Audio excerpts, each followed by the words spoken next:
high fidelity. It's great. Sex. That sensitive. Fantastic. Perfect life.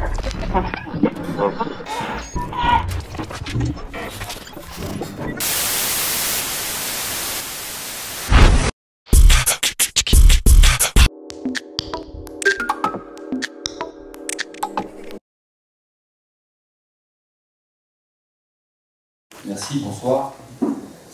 Alors, ce que je vous propose, je ne suis pas un fan du dispositif parce qu'à un moment, la table, tout ça, enfin, ça pourrait être la sortie. Bah, je ne sais pas ce que vous en pensez, mais ça fait un peu. Bon, on peut la garder ou ça fait un peu, disons, une barrière. Alors, ce que je vous propose, c'est de faire une sorte de petite présentation, quoi, un peu improvisée de un quart d'heure à une minute, et puis ensuite de discuter finalement. Alors, je ne connais pas trop le niveau d'information que vous avez sur le revenu de base. Voilà. Alors, parfois, on ne connaît pas du tout, on a un peu entendu parler, on connaît mieux. Alors, je vais faire une petite remarque personnelle, c'est que c'est des conditions un peu particulières ici, pour moi, pour deux raisons. D'abord parce que je suis un Parisien, mais que j'ai vécu 20 ans en Dordogne, donc je suis un peu sur les terres, pas à Bergerac. Et la deuxième raison, c'est que j'ai des amis d'enfance dans la salle, et mon filleul.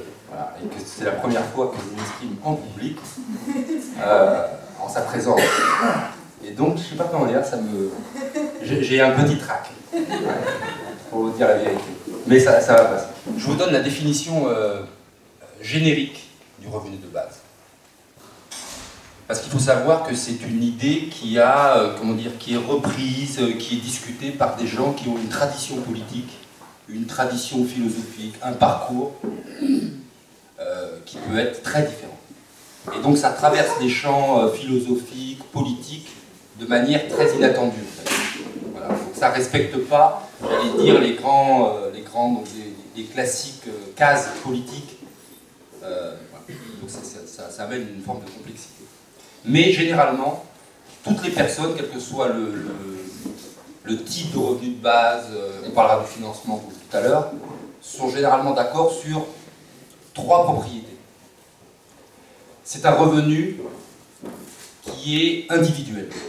Donc il n'est pas versé à un ménage, il est versé à chaque individu. Il est individuel. Ça, c'est la première propriété. La seconde, c'est que c'est un revenu inconditionnel. C'est-à-dire que l'individu n'a à remplir aucune condition pour le percevoir. Ni de condition d'âge, ni de condition de revenu, ni de condition sociale en général. Il est inconditionnel. Ce qui signifie, je reviendrai après là-dessus, que tout le monde le touche, y compris les enfants. Tout le monde le touche, y compris les riches, sans exception. Les pauvres et les riches. Il est inconditionnel. Et je reviendrai après, est-il juste de verser un revenu de base aussi aux riches? C'est une propriété fondamentale, l'inconditionnalité. Et je pense, à titre personnel, que c'est une des forces de l'idée. C'est que c'est un revenu qui est aussi versé aux riches. Et sa troisième propriété, c'est l'universalité. En fait, j'ai un peu anticipé. Inconditionnalité, aucune condition. Universalité, on n'exclut personne. Voilà les trois propriétés. Individualité, inconditionnalité, universalité.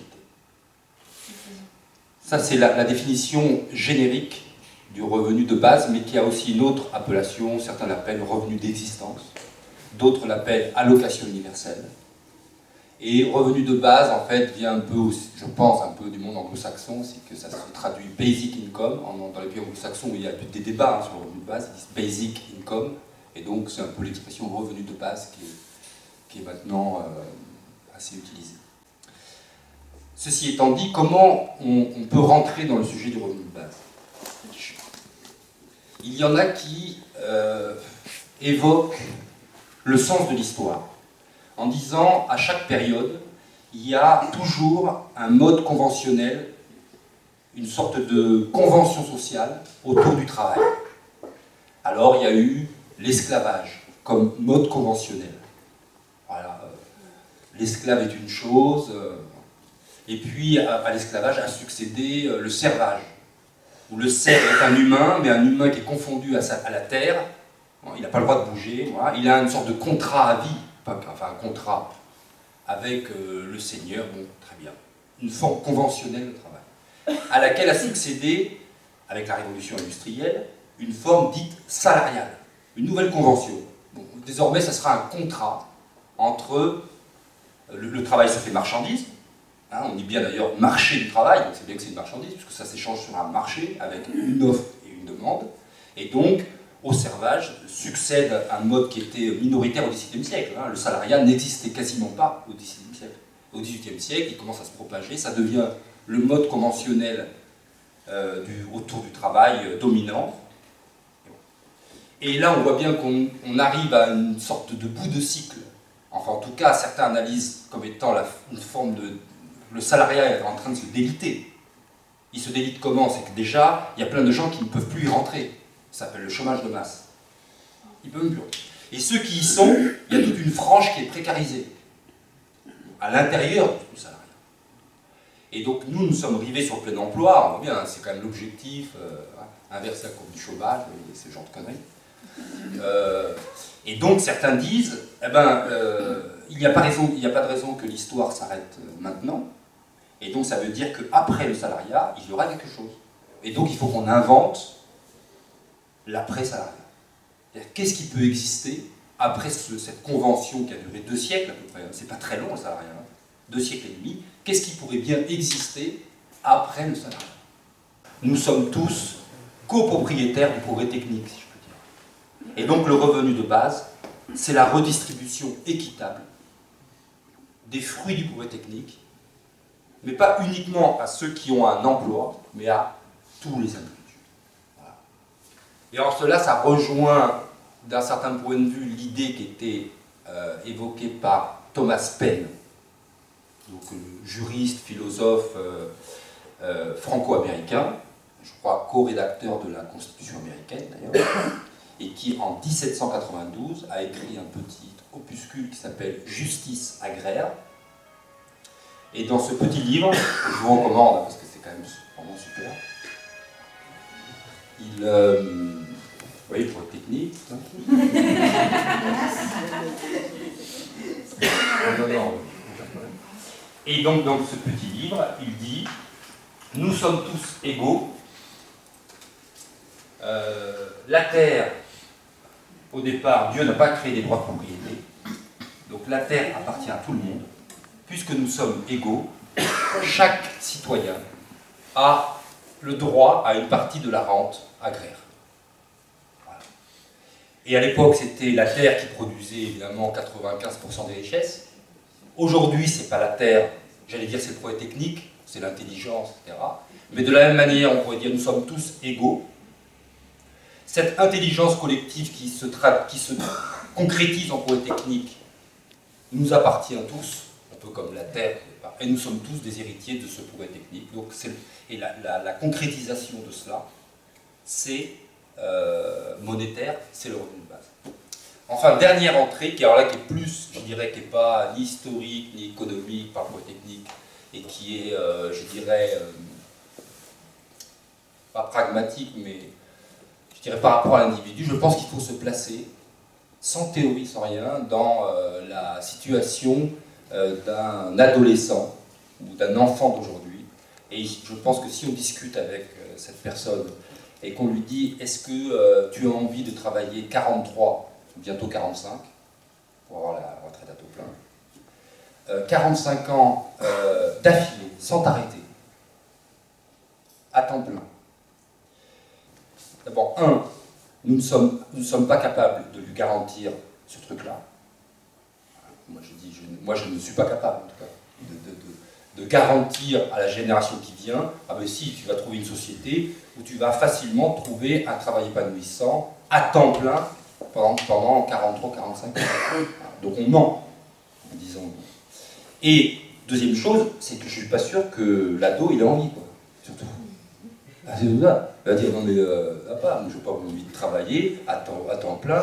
J'ai peut-être envie, à un moment, de créer une boîte Pourquoi pas voilà, je sais pas, de venir faire du bio, hein, du côté de Bergerac, et puis ensuite j'irai faire un voyage. Et puis après, je m'intéresse aux mathématiques, ou j'apprends un nouveau métier. Et alors, où est le problème? Où est le problème? Pourquoi on oblige les gens à avoir une activité à taux plein, 45 années, continue, alors que notre progrès technique nous permet d'organiser une vie beaucoup plus variée, discontinue. Voilà. Donc c'est quoi la discontinuité de la vie? Ça veut dire que j'alterne des phases de travail salarié, avec des phases où je suis à temps partiel, des phases où je n'ai même pas de travail salarié, mais j'ai une activité. Tant qu'il y a une activité, tant que l'individu est en projet, où est le problème? Où est le problème? Le progrès technique nous permet de faire cela. Voilà, ça c'est une dernière entrée. Et donc, plutôt que de vouloir maintenir le cadre, je fais des études, ensuite je dois travailler à taux plein, sans m'arrêter pendant 45 ans, et puis ensuite, je suis un retraité, donc on sait, voilà, la société considère qu'il y a 3 temps de la vie, comme ça, et surtout ces 45 ans continuent, il faut organiser la discontinuité. Mais la discontinuité, ce n'est pas la flex-sécurité, ce n'est pas la précarité. Parce qu'il faut créer les conditions pour que ce soit l'individu qui choisisse son parcours. Et donc, là, cette entrée-là du revenu de base, c'est de dire, le revenu de base, c'est un outil pour redonner de l'autonomie à l'individu, pour de nouveau avoir des choix de parcours de vie, et de construire sa vie comme il l'entend. Vous voyez, donc il y a plusieurs, comme ça, entrées. Alors je propose de m'arrêter là. Et après, on pourrait discuter du montant, évidemment, ça du financement. Voilà. Mais ouais. Et je sais pas, je continue sur le financement comme vous voulez. Moi, ça m'est. Je pense que dans un premier temps, il serait intéressant Le financement? Non, que les gens posent des questions sur les fonds.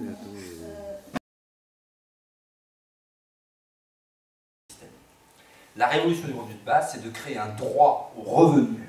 C'est un droit au revenu primaire, comme on a le droit à un salaire quand on travaille. C'est pareil. Ce n'est pas de la redistribution. Ce n'est pas de la générosité du système parce que ceci ou cela.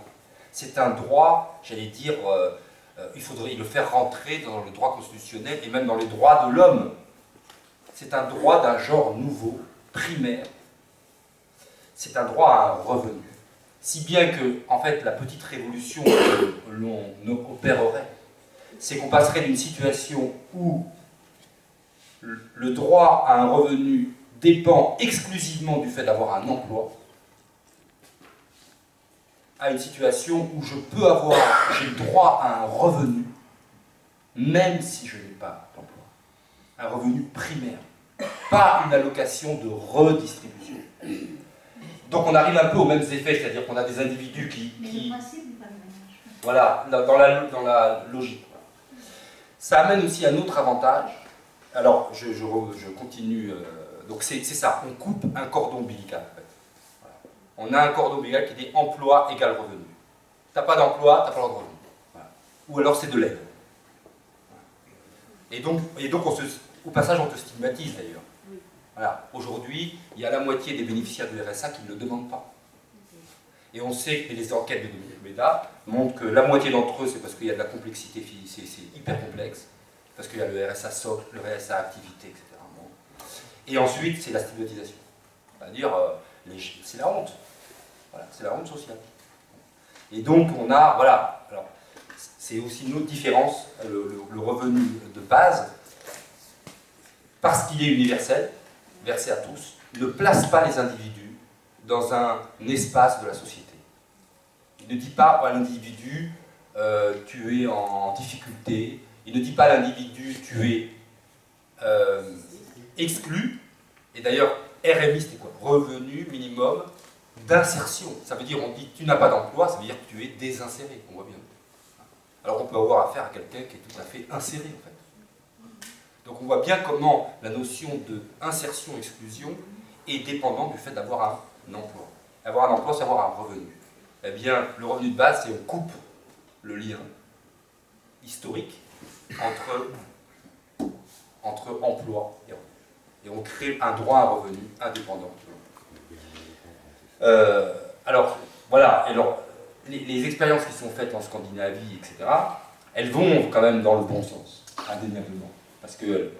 Mais, selon nous, après, je veux dire, ça reste trop dans le cadre salarial. Et c'est ça qui nous oppose parfois avec les syndicats, par exemple. Pourquoi? Parce que, moi je le comprends. Parce qu'il ne s'agit pas de remettre en cause l'histoire syndicale. Parce que, qu'ont fait les syndicats? Ils ont humanisé le salariat. Sans eux, parce que le salariat, c'est quand même, c'est mieux que le servage, mais enfin ça reste quand même une assignation derrière un ordinateur, derrière une machine. C'est le capital qui assigne le travail à un poste fixe. Ça reste une domination quand même du capital sur le travail. Hein, bon. Et donc les syndicats ont mis un siècle, enfin, n'ont pas cessé de vouloir humaniser le salariat. Mais c'est vrai que quand on leur parle de dépasser le salariat, ben, c'est difficile pour un syndicat.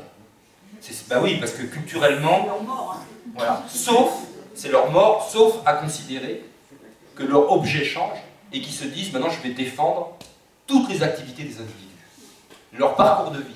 Et je sais que leur parcours, il y aura du salariat, il y aura du non-salariat, mais il y aura de l'activité partout. Et moi, syndicat, je vais faire muter mon objet et je vais devenir des défenseurs des individus dans leurs activités diverses. Et pas simplement dans l'emploi. Et c'est aussi pour ça, et n'ayant pas fait muter cet objet-là, l'objet de leur c'est aussi pour ça qu'ils sont mal représentés chez les chômeurs. Les chômeurs se trouvent mal défendus par les syndicats. Pourquoi? Parce que les syndicats, historiquement, donc c'est pas, je veux dire, c'est pas une attaque que je fais contre les syndicats, c'est une explication historique plutôt. Hein. Vous voyez, je suis bienveillant avec les syndicats, parce que sans eux, encore une fois, on n'aurait pas tous les droits qu'on a. Mais je pense qu'ils devraient aussi se mettre, penser, je dirais, au devenir du salarié. Voilà. Et donc, d'un certain point de vue, à l'après-salariat. Et à réinventer leur rôle dans ce nouveau contexte. Moi, c'est mon analyse, c'est mon sentiment. Les syndicats, pour les retraités, c'est pareil, hein. On ne voit pas beaucoup. Juste pour faire un rappel d'histoire, la CGT, l'article 1, au départ, c'était l'abolition du salariat. L'abolition du salariat. Il l'avait mis en article 1. Donc peut-être qu'il faudrait les relire. Peut-être qu'ils en ont un peu dépoussiéré, mais je trouve que là, il y a un vrai programme. Alors c'est vrai que, je fais un commentaire là-dessus, un énorme avantage pour moi du revenu de base, par rapport à notre situation actuelle, c'est que moi je suis une génération qui n'a connu que le chômage de masse. Moi j'ai une situation privilégiée, mais ça veut dire que toute ma génération, elle a vécu pour un poste, il y a 80 CV. Donc le pouvoir, on sait où il est. Il est du côté de l'employeur, mais par définition, je veux dire, c'est structurel. Et donc le pouvoir de négociation du salarié, quand il y a du chômage de masse, il est égal à peanuts. Voilà. Donc il ne vaut rien.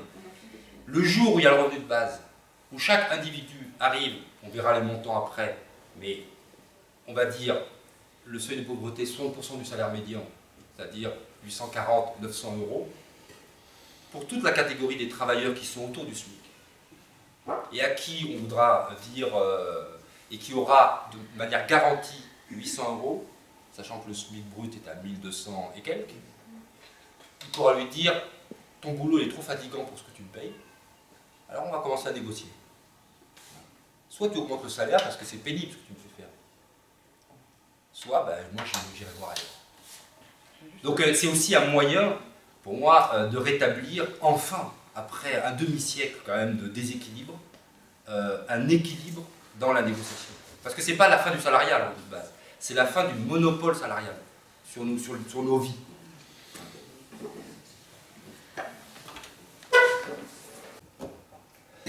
Alors sur le financement, il y a un mot sur le financement?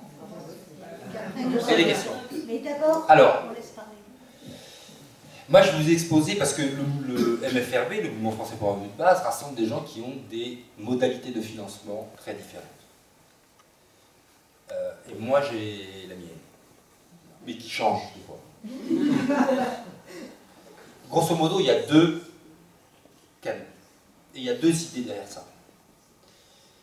Il y a ceux qui considèrent que la mise en œuvre d'un revenu de base doit en même temps effectuer un resserrement de l'échelle des revenus, c'est-à-dire réduire les inégalités de revenus. Donc, on réinvente la fiscalité, on finance un revenu de base, et on en profite, quelque part on en profite, puisque ce n'est pas le revenu de base qui resserre, puisque même Madame Bettencourt reçoit un revenu de base. Et j'insiste là-dessus, parce que ça serait le plus terrible pour un revenu de base, ça serait qu'on commence à se dire « Ah ben non, t'es trop riche, trop riche, trop riche, trop riche ». Et on revient sur des aides catégorielles de stigmatisation. Là, je fais juste ça. Donc, certains disent, eh ben, on va changer la fiscalité de telle sorte qu'on va arriver à financer un revenu de base qui va en plus resserrer les échelles de revenus, l'échelle de revenus, c'est-à-dire les écarts entre les déciles, entre les 10% les plus pauvres et les 10% les plus riches, on resserre. Il y a ceux, dont je fais partie, qui disent ça va être trop lourd à porter pour le revenu de base, parce qu'on veut faire plusieurs choses à la fois. Et donc, je suis quand même favorable, mais je suis plutôt favorable à la taxation du patrimoine, c'est-à-dire du capital cristallisé. Moi, c'est plus ma version. Et ça rejoint un peu l'analyse de Piketty, le capital du XXIe siècle, c'est qu'on a un capital très concentré. Le capital, c'est le revenu du capital cristallisé en immeuble, quoi, pour aller très vite, ou en action, voilà. Et il faut aller puiser dans le capital, parce qu'en plus, il est plus rentable que le travail. Le loyer du capital sont plus forts que ceux du travail. Donc il faut mieux être dans notre société actuelle, ça me fait marrer avec tout le monde des sociétés du mérite et tout, il faut mieux être un héritier aujourd'hui parce qu'on a plus de loyer de son capital que d'être travailleur. Donc il y a plein de raisons d'aller puiser dans le capital. Là c'est Piketty, c'est la réforme de Piketty. Bon, voilà. Ça c'est la version fiscalité. Globalement, on sait à peu près financer un revenu de base de la naissance à la mort, 500 €, en rendant le système soit neutre, on ne change pas par rapport à aujourd'hui, mais certains disent on ne change pas par rapport à aujourd'hui la redistribution, mais on met, ça n'a rien à voir avec le revenu de base, il vaut mieux agir avec un salaire, un écart maximum de salaire, facteur 12, c'est-à-dire le mieux payé ne peut pas gagner 12 fois plus que le moins bien. Donc si le patron veut s'augmenter, ben, il devra augmenter ceux qui sont en bas. Et donc on considère qu'il doit y avoir une différence.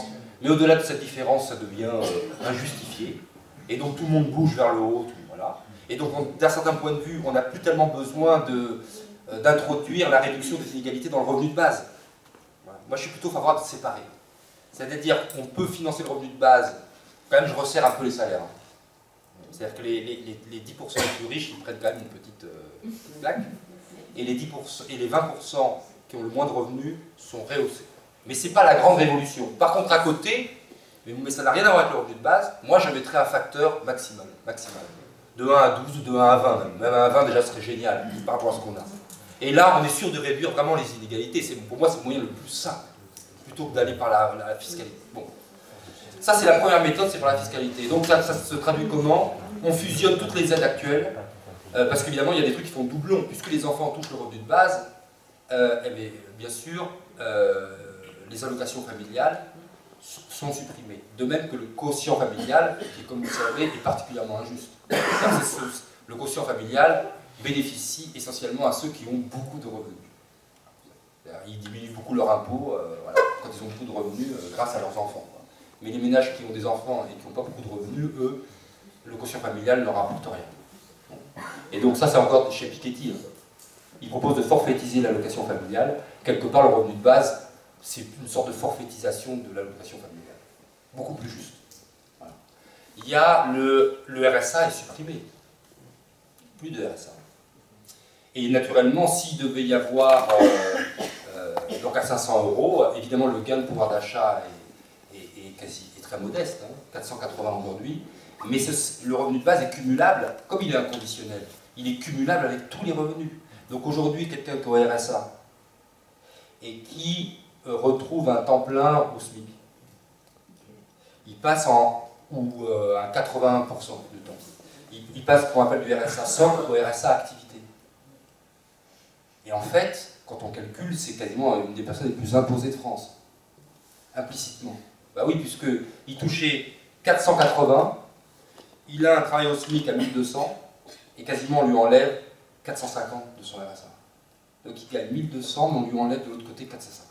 Plus toutes les allocations qu'il ne va pas trouver, plus les frais pour aller au boulot. Puisque, et en plus, comme il est au RSA, il perd par effet domino tout un autre. Donc en fait, il est dans ce qu'on appelle une trappe à pauvreté. Voilà. Et franchement, quelqu'un qui est au RSA et qui hésite à prendre effectivement un travail, ben moi je comprends. Voilà. Donc aujourd'hui, on les stigmatise. Voilà. Un des avantages du revenu de base, c'est que c'est cumulable avec tous les revenus d'activité. Donc celui qui a son revenu de base qui était au RSA, il peut toucher 480, il touche 500, c'est pas grand-chose, mais c'est inconditionnel. Donc si demain il trouve un mi-temps, son revenu de base ne bouge pas. C'est sa sécurité, c'est sa visibilité inconditionnelle. Il sait que quoi qu'il lui arrive, ça ne bougera pas. Et donc on sort les gens de la trappe à pauvreté. Pas de stigmatisation, parce que Mme Bettencourt touche son revenu de base. Donc il ne dit pas, je fais l'objet de la générosité de la société. Ben non, puisque tout le monde le touche. Donc ça ne le place pas dans un endroit de l'échiquier particulier. Voilà, ça c'est la première méthode. Il y a une autre méthode de financement, mixte avec la fiscalité, qui a ma préférence, c'est la création monétaire. Alors là, ça aborde un autre sujet, qui est la monnaie. Et la monnaie, comment dire, la monnaie c'est gratuit. Ça, moi je dis souvent ça, la monnaie c'est gratuit, ça coûte rien. Il faut du papier et de l'encre. Et c'est d'une convention et de la confiance. Voilà. Ça coûte moins cher avec une carte. Voilà, ou dématérialisé. Bon. Et donc il y a des modèles de financement. À la fois mi-fiscalité, c'est-à-dire on refond la fiscalité comme je l'ai un peu expliqué rapidement, et il y a un montant de création monétaire. Aujourd'hui, les banques créent de la monnaie, les banques commerciales, comme nous le savons, de la monnaie dette. Et ben, il faut qu'on reprenne un peu de ce pouvoir pour créer de la monnaie, mais pour verser aux individus. Alors il se trouve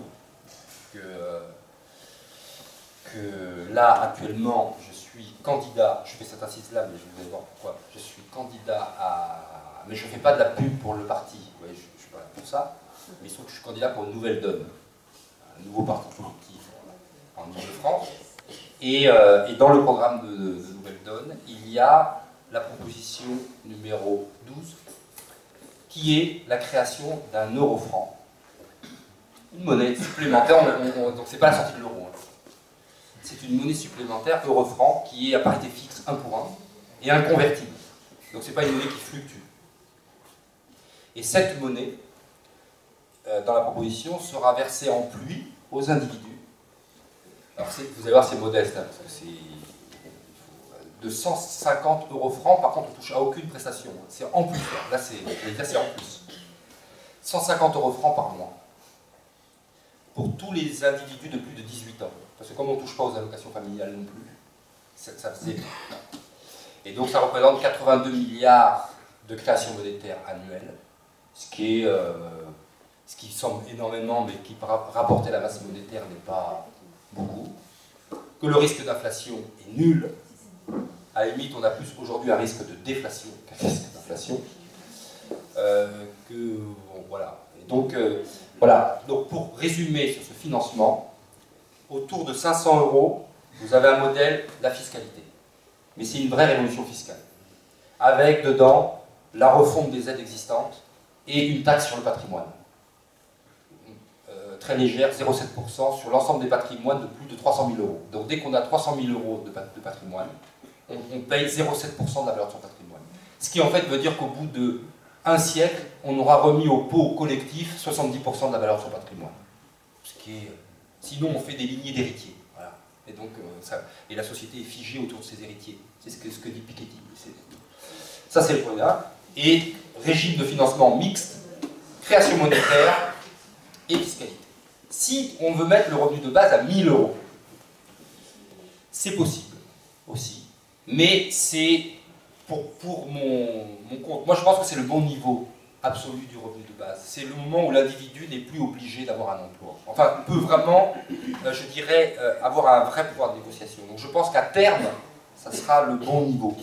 Mais je dois dire, à titre personnel, parce que Baptiste Milondo, par exemple, qui a fait un livre sur le revenu de base et pour le revenu de base à 1000 euros, c'est un professeur, voilà. Moi, je ne sais pas le faire sans faire une révolution. Et donc, je dirais que je suis d'accord avec Baptiste Milondo pour dire que l'objectif, c'est ce niveau-là, à peu près. On dit 1000, mais ça peut être 900, 1100. Ouais. Mais stratégiquement, je ne sais pas comment faire, en fait, pour je veux dire, insérer la proposition dans le débat politique actuel. Voilà. Ça emporte un tel changement à 1000 €, voilà. Mais je ne dis pas qu'en soi il n'est pas bien, mais je ne vois pas les possibilités politiques de son introduction, je dirais, dans l'état actuel de la société, parce que on ne peut pas dire que les forces de progrès soient non plus... Vous voyez ce que je veux dire, quoi. En faisant tomber les niches fiscales, on ne veut pas en être loin. Mais dans la proposition de fiscalité, par exemple, dans la réforme fiscale, il y a la fin des exonérations Fillon sur les salaires, vous savez, qui vont de 1 SMIC jusqu'à 1 SMIC, 1,4 SMIC, notamment. Ça fait partie des... Mais je ne vais pas faire le détail de l'ensemble de la...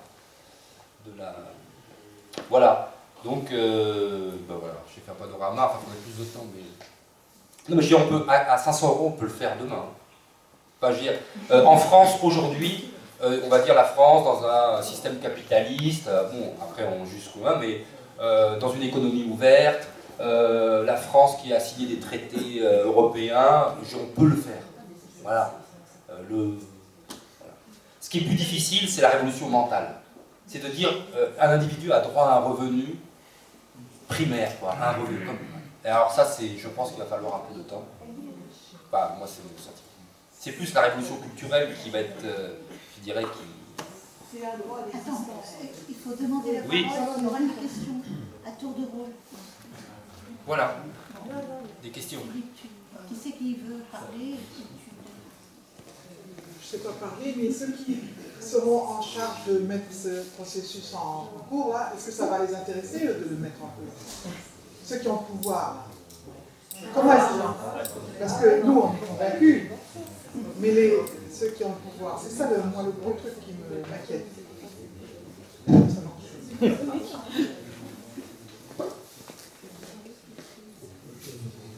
Effectivement, la question que je pose, c'est, comme disait notre chère Lénine, que faire?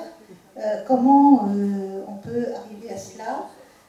Par l'action citoyenne, par les démarches législatives, quels sont les obstacles, pas simplement mentaux, il y a des formes de pression très importantes, les entreprises et les actionnaires, donc je pense qu'il faut voir quels sont les rapports de force et comment on arrive à changer les rapports de force, quelles sont les mobilisations, voilà, c'est toutes les questions que je me pose. Parce que j'ai l'impression que ça ne peut pas arriver comme ça, brusquement, par la bonne volonté, même si Mme Boutin fait des grandes prières. Internet, oui. Je veux juste dire attends, je parle aux mêmes questions. Par rapport à ce que tu as dit, c'est pas forcément non plus une mesure dont le seul intérêt serait qu'elle soit mise en œuvre demain par le gouvernement. Si beaucoup de gens se demandent, commencent à la désirer, s'il y a des gens, les syndicats manifestants, plutôt que réclamer le plein emploi, réclament un revenu de base, je pense que déjà quelque chose serait changé dans la société. Je réponds là-dessus. Alors sur les conditions, d'abord il faudrait que ça devienne populaire et c'est difficile. Moi, déjà, le revenu de base est connu par 0,001% de la population. Donc vous êtes à Bergerac à l'avant-garde. Donc nous, notre objectif avec le mouvement, c'est qu'on passe de 0,001 à 0,01. Ça serait déjà pas mal. Voilà. Ensuite, ça va venir vite. Après, je pense qu'il va y avoir un phénomène accélérateur quand même. Ouais. C'est quand même la révolution numérique. Là, il y a des études qui sortent et qui montrent que l'accélération du remplacement des travailleurs par les machines va atteindre des métiers qu'on croyait absolument insubstituables. On s'est dit là, la machine ne peut pas remplacer l'humain. Et il y a une étude là, de chercheurs d'Oxford qui montre que, je ne sais pas si je l'ai dit, 47% des emplois américains à l'horizon des 20 ans, sont menacés par... enfin, menacés, vous voyez, j'ai encore le langage du salariat. Alors qu'on devrait dire génial, parce que ça libère vous voyez. Oui, on a fait du alors que c'est un succès, on a fait du succès une menace, ouais, c'est ça le salariat. Et, donc, qui vont remplacer. Et donc là, on va quand même se poser la question, mais qu'est-ce qu'on va faire?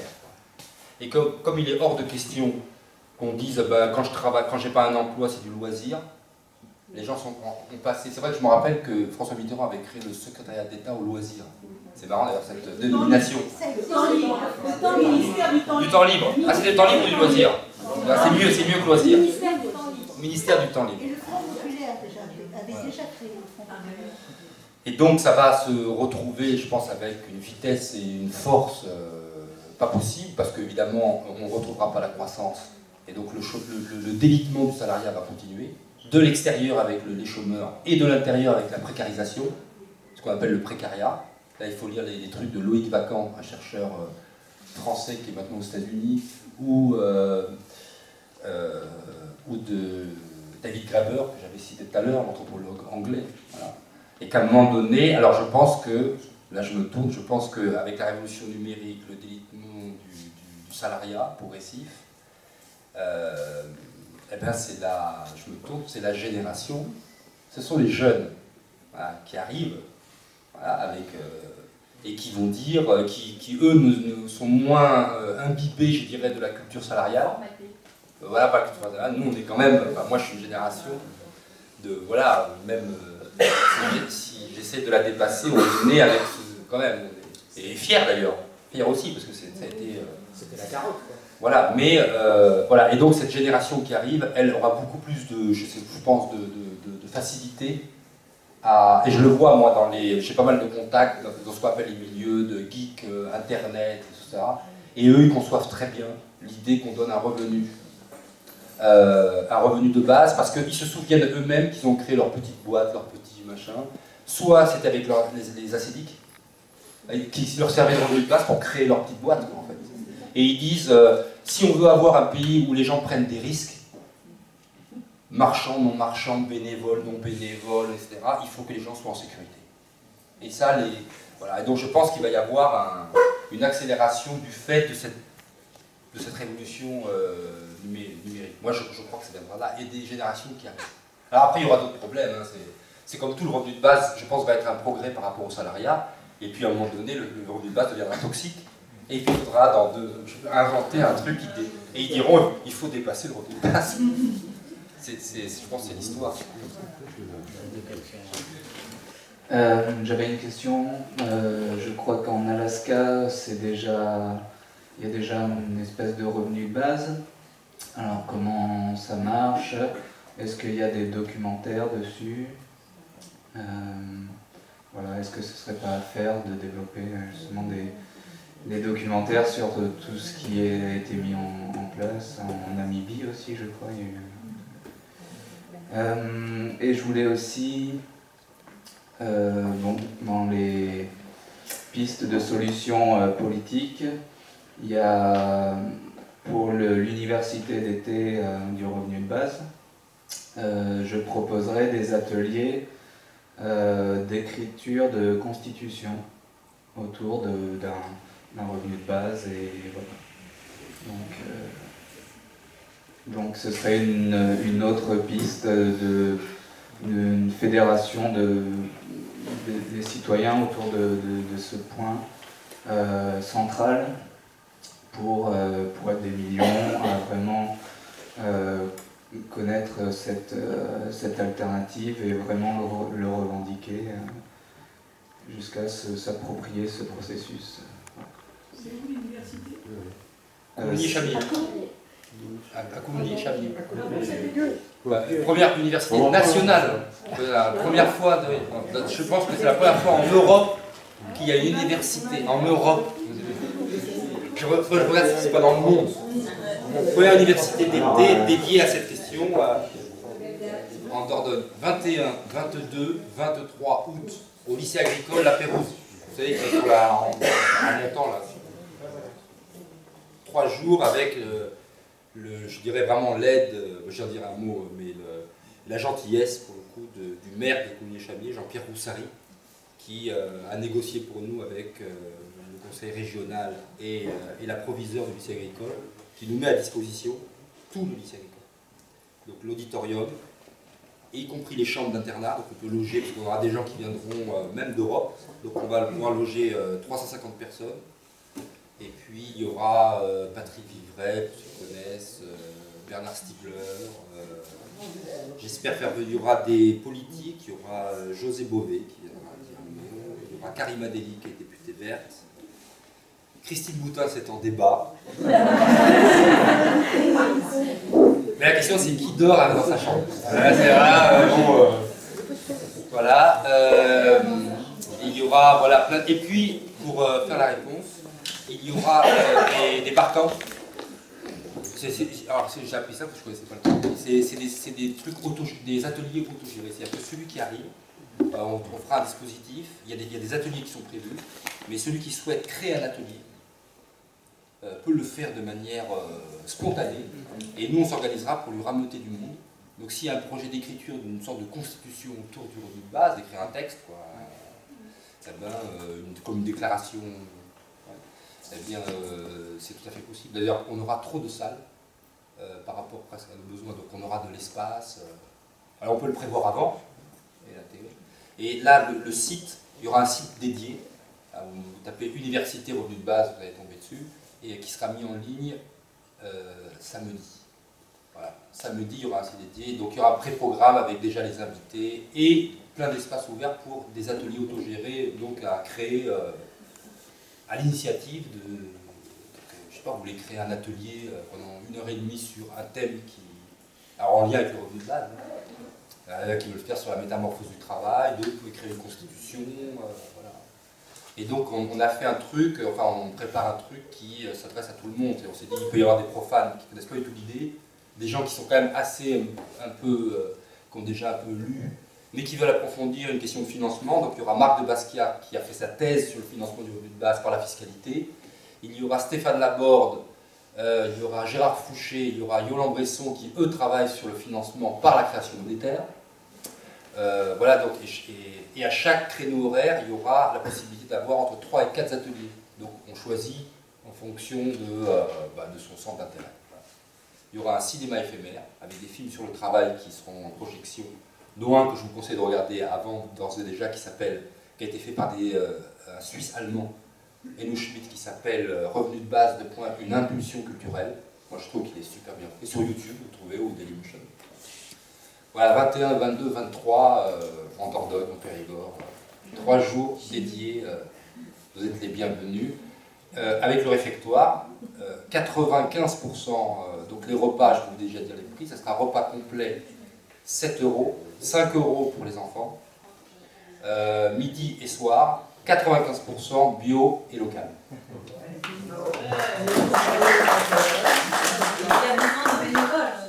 Voilà, ceux qui veulent être bénévoles, c'est avec plaisir.